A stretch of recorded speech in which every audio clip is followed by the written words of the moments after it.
So it's a real privilege to introduce Michelle Wong, who, if people haven't seen her Twitter feed, is absolutely a world expert on building ventilation and architectural design, which feeds into that sort of thing. And it's a real pleasure to have Michelle here because her expertise is absolutely vital to putting these things into place, I think.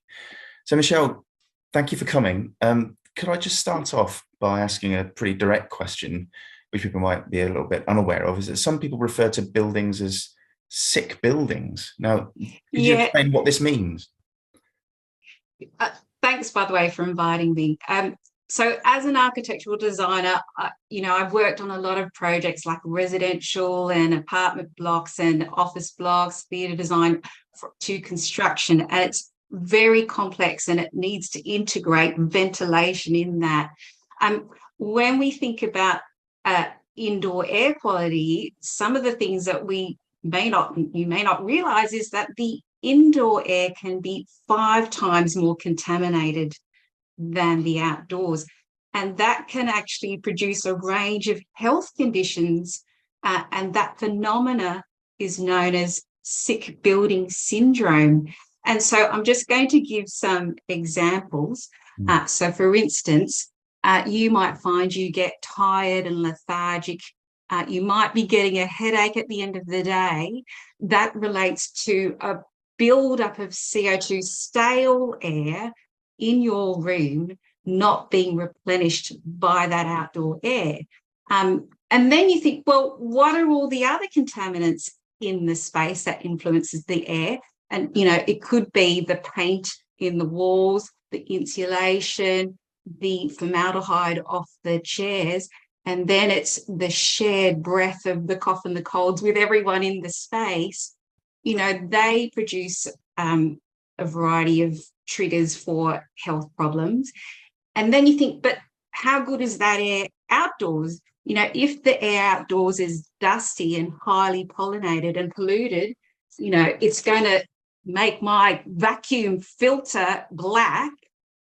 What does that do to our health? So sick building syndrome, sorts of things like asthma, increased skin allergies, cardiovascular disease, air pollution, we know annually actually causes 34,000 annual deaths prematurely. So, this COVID-19 has put indoor air quality on the map. It has always been a problem, and we need to put clean air as a key part of public health. And that means refurbishing the design of the buildings to last, good ventilation and filtration as a minimum, at least 6 air changes per hour. Oh, I mean, that's quite a frightening concept, isn't it? The sort of, our everyday places of work, schools, everywhere else that can actually physically make us unwell. And it's important to emphasize as well that this is not just about SARS coronavirus 2, it's about other conditions, it's about other viruses and other bacterial infections that could make people unwell as well. And, in places like hospitals, this is going to be incredibly important, and especially as many of our hospitals aren't exactly the newest buildings in the world, are they? So, just moving on then, focusing now specifically on schools, why do you think it's so important to deal with this problem in schools with some urgency, as we've been talking about? So as I've been involved in indoor air quality research, I hadn't realised we actually spend 90% of our time indoors. And the bulk of that time for children and young people is in schools. So they're inhaling the quality of that air, we've got to worry. Children are vulnerable and they're developing, their lungs and their brain at this phase. They know contaminated air can stunt lung growth and impact on cognitive ability.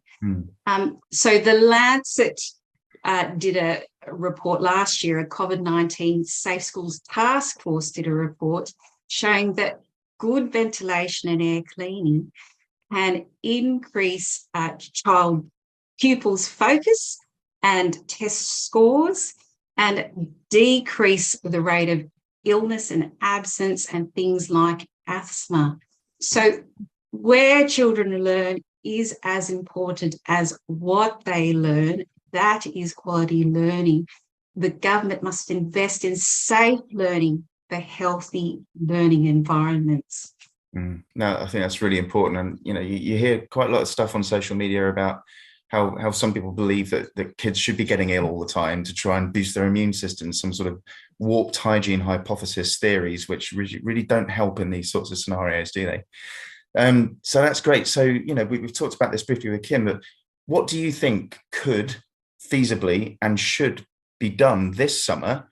I mean, never mind summer 2020 or 2021, but this summer, if we were to try and prevent what is very likely to be potentially a combined wave of SARS coronavirus 2 and influenza and RSV and everything else as we hit the winter, what do you think the government should be and could feasibly do if we just had these 6 weeks left? Yep. So we have these 6 weeks left. And just to say, the DfE knows that the schools have been left neglected since 2017. There's 11.3 billion worth of building repairs. That's just Band-Aid measures, never mind the need to upgrade the mechanical ventilation and the insulation. And so in the short term, without needing to refurbish buildings, the quickest way is to deploy portable air cleaning devices in every classroom, because we know the learning disruption from last year. It will be difficult to open windows in winter when it is raining and cold, when 1 in 4 schools are in air polluted environments. So because I'm in touch with a number of other experts about air cleaning devices, I've worked out quickly the cost health benefit.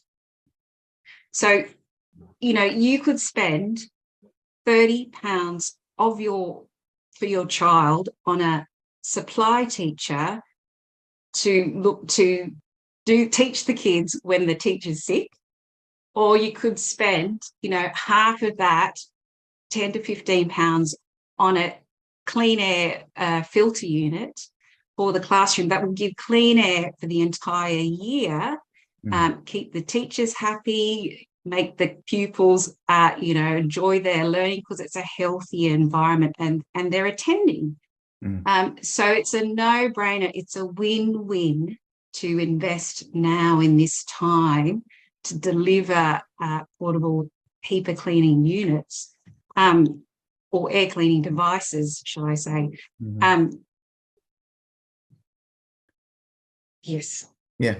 And yes, just to say, many other Western countries have already made a head start. USA, Canada, Germany, and New Zealand are now preparing for winter. We are lagging. So in this summer break, if the government doesn't take action, we will have to take action ourselves. I think there is a way to do it in the community amongst the teachers and the parents to do that.